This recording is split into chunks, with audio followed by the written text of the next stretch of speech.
So that's Maimonides, right? And that's, you can see these groups today as well. These three groups. Those who think they are giving honor to the sages by taking everything literally, whereas in fact, they are doing the exact opposite, degrading, humiliating, putting the Torah out there for people's derision. Those who belittle the sages, that's group two. And the third group, those who understand that the sages spoke in a way which is a very brilliant way of teaching. Because why did they speak this way? Type of interesting. I was thinking, because if you give a story which sounds wild, people remember that. People remember that, and if they remember that, they'll remember the verse that you attached it to, and you never. So on the lowest level, at the very least, the person will hear that and will say, and he'll remember the verse that they're discussing. At least he'll remember some idea because the story. Someone on a bit of a deeper level will understand this allegory of that story, maybe just a one level allegory. Someone even more advanced will understand from the language something even deeper. So you've been able to present one idea, but that can be understood on many different levels. Can I give an illustration of the first two levels that you mentioned? There's a Sherlock Holmes story called The Musgrave Ritual. Now, this story, he's telling Watson about something that happened before they ever met. It was when he was going to school. He was, I think, at Cambridge, fictionally. He went for the winter holidays with a friend from a family of gentry. And they lived in a house that their family had lived in for hundreds of years. And he was, treated well as a guest, and it was very, comfortable surroundings. People were very nice. At one point during the holidays, they gathered together and they did a Musgrave ritual. They had a ritual that was performed every year for hundreds of years. This ritual was performed by the living members of the family.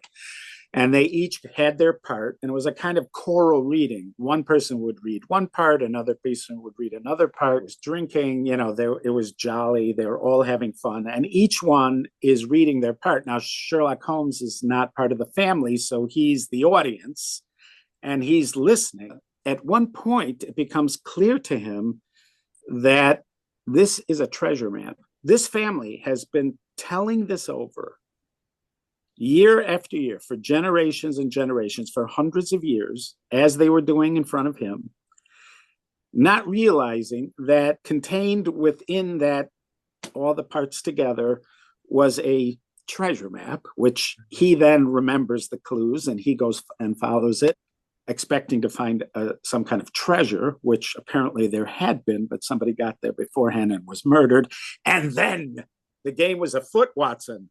But the notion, it reminded me sort of like the Pesach Seder, where you have all these people telling over their various parts from the Pesach Seder. For thousands of years, people are saying these words, and right beneath the surface are these treasures.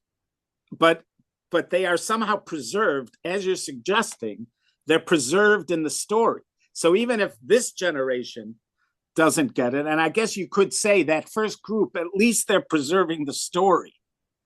They're not allowing you to get any deeper. You're never going to get to the treasure, because according to them, there's nothing deeper than the words themselves. And they stand like protecting you from getting to any deeper thing, as if it's heresy for you to even imagine that there's something deeper held inside of it. But meanwhile, beneath the surface are these treasures, which the clever person, the third group, which recognizes that these are riddles, now they're trying to solve the riddles. And as they're off to solving the riddles, they are themselves finding themselves suddenly face to face with these deep, profound truths that are not afforded them by the first group, who says, there's nothing deeper to look here.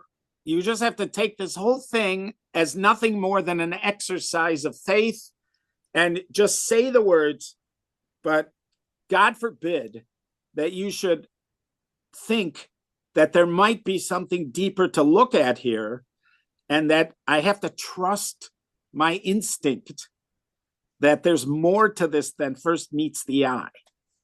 That's interesting. The first group, which the Rambam is addressing, which you're talking about, that's a group that thinks that their religious devotion is greater than the group who is thinking and looking into it, etc. They say, you people are, we're the ones who take the words of the sages at face value, and they look at you as a heretic. And Maimonides is saying these people are destroying the prestige of Torah.